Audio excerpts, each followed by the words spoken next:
এই ভিডিওটি স্পেশালি সুজন ভাইয়া এবং ভাবির জন্য। হ্যালো, আমি বৃষ্টি, এসবি স্যাটিসফাইড লাইফ চ্যানেলে সবাইকে ওয়েলকাম জানাচ্ছি। তো আমার আজকের রেসিপি হচ্ছে ফুলকপি এবং নতুন আলু ভাজি।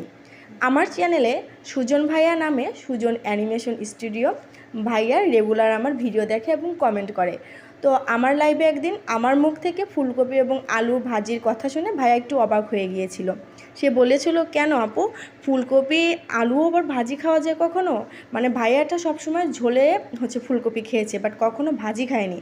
আর আমাকে সেই দিন ভাইয়া বলেছিল, আপনার কাছে রিকোয়েস্ট, একদিন ফুলকপির হচ্ছে ভাজির রেসিপিটা আমাদের সাথে শেয়ার করেন। তো ভাইয়ার কথা রাখার জন্য স্পেশালি সুজন ভাইয়া এবং ভাবির জন্য আজকে আমার এই ফুলকপি আর আলু ভাজির রেসিপিটা করা। আর যাই হোক, নতুন রাঁধুনি সবার জন্যই আমার আজকের এই ভিডিওটি। তো এর জন্য আমি ফুলকপি নিয়ে নিয়েছি 2টা। তো শুরু করা যাক। এই তো ফুলকপিগুলোকে আমি কেটে নিয়েছি। এই যে ফুলকপিগুলোকে একদম ছোট ছোট করে পিস করে কেটে নিয়েছি।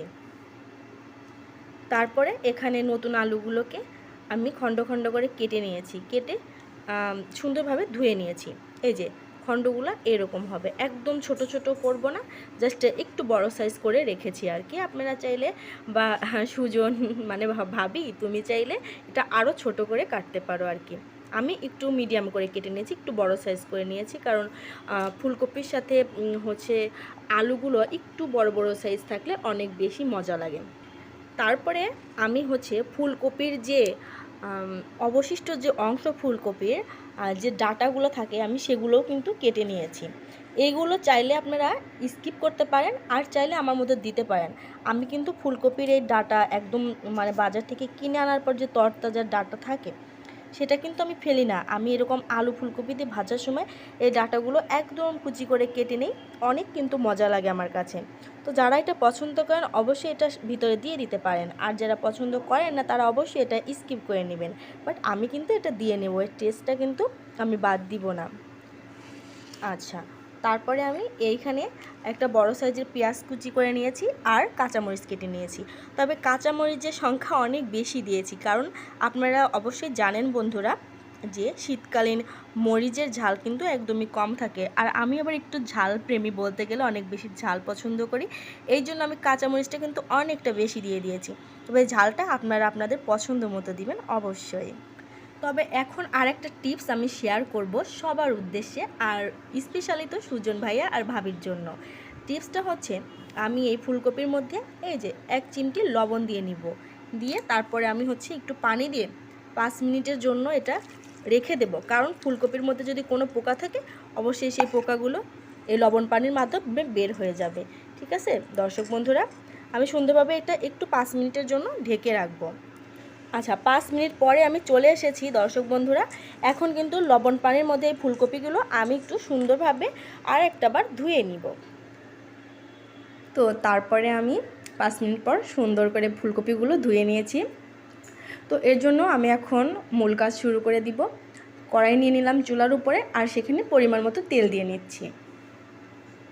আমি কিন্তু একদম সহজভাবে দেখিয়ে দেব আমার এই ফুলকপি আর নতুন আলু ভাজি। সুজন ভাইয়া এবং ভাবি তো অবশ্যই করবেন, আর আমার নতুন রাঁধুনিরাও যার যার ভালো লাগে অবশ্যই করতে পারেন। তো তেলটা গরম হয়ে গেলে আমি পেঁয়াজ কুচিগুলো তেলের মধ্যে দিয়ে দিলাম, একটু নেড়ে চেড়ে নিব।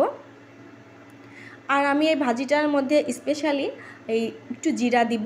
আমি অবশ্য প্রত্যেকটা ভাজি করার সময় এই জিরা দেই, তবে জিরে দিলে কিন্তু ভাজির টেস্টটা কিন্তু অনেক বেড়ে যায়।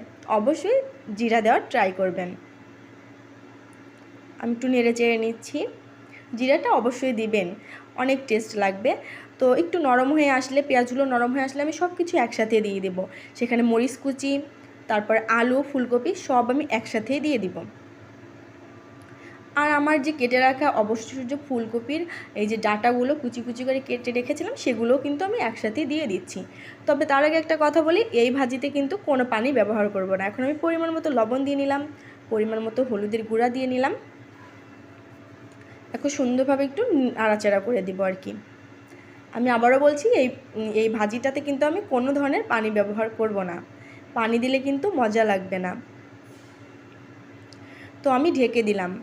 আমার ভাজিটা কিন্তু ঢেকে ঢেকে রান্না করতে হবে, ঢেকে দিতে হবে, একটু পর আবার তুলতে হবে। এভাবে কিন্তু ভাজিটা আমি করব, কোনো পানি অ্যাড করব না। তো আমি কিছুক্ষণ পরে আবার ঢাকনাটা তুললাম, দেখুন, কারণ আমার ফুলকপিটা একদম তরতাজা ছিল। অল্প অল্প কিন্তু পানি এমনি উঠতেছে।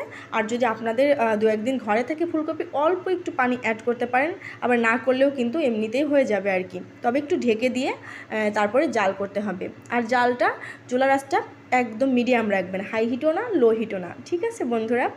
আচ্ছা, একটু পরপর আমি ঢাকনা তুলে নাড়াচাড়া করে নিচ্ছি। আমার ভিডিওটি সুজন ভাইয়া এবং ভাবির জন্য। অবশ্যই কিন্তু আমাকে বলবেন কেমন হয়েছে আমার এই ভাজিটা।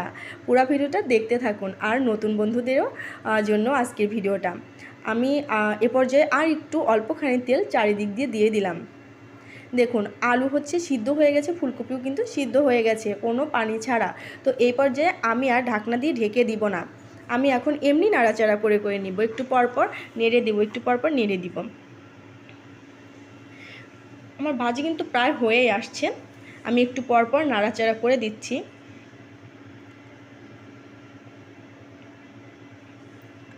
শীতকালে ফুলকপি ভাজি খাবো না তাই কি হয়, যেন শীতটাই উপভোগ করতে পারবো না এমন মনে হয়। অবশ্যই কিন্তু একবার আপনারা ট্রাই করবেন ফুলকপি আর নতুন আলু দিয়ে এভাবে ভাজি করে খেতে। তো আমার ভাজিটা কিন্তু প্রায় হয়ে এসেছে। ফাইনালি আমার ভাজি হয়ে গেছে। দেখুন দর্শক বন্ধুরা অ্যান্ড সুজন ভাইয়া অ্যান্ড ভাবি, তোমাদের জন্য তো স্পেশালি ভিডিওটা, আমার নতুন রাঁধুনিদের জন্য। দেখুন কতটা লোভনীয় লাগছে। গরম গরম কিন্তু 1 প্লেট ভাত নিমিশে শেষ করে ফেলা যাবে এই ভাজিটা দিয়ে। তো আমার এই ভিডিওটি কেমন লাগলো অবশ্যই সুজন ভাই এবং ভাবি আমাকে জানাবেন কমেন্ট করে। আর আমার নতুন রাঁধুনিরা সবাই কিন্তু যার যার ভালো লাগে অবশ্যই আমাকে জানাবেন।